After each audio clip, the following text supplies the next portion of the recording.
one of the most underrated things in commercial real estate, in my opinion, and that is parking. A lot of people overlook the parking situation and it gets really complicated later and comes back to bite them. So, why is parking so important?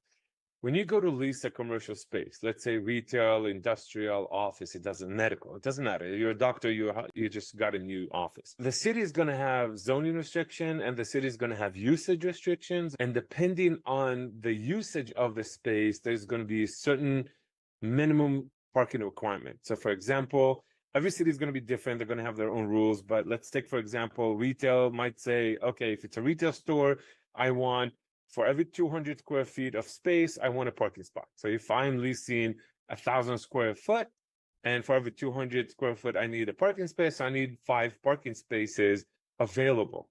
And how do they determine available? The city has a list of all the tenants in every building, and they do the math and add up how many available parking spots the entire building has, and how many parking spots have already been accounted for by the usage that's in the system. So a shopping center that has, let's say, 5 spaces of 1,000 square foot, they're all used as retail. You need at least 25 parking spots for the entire building. If I don't have 25 parking spots, I got a problem. If I have exactly 20 parking spots, I'm good. But let's say one of those tenant decides that they don't want to do a regular retail store, they want to do a restaurant.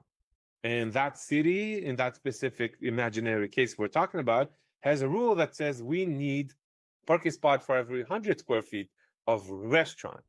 Now, that restaurant requires 10 parking spots, and instead of needing 25 total parking spots, I need 30. I know it sounds a lot like math, but that's what every city does. And if the building does not have enough parking spaces for your usage, as it adds up all the usage of all the other tenants, you will not get a certificate of occupancy.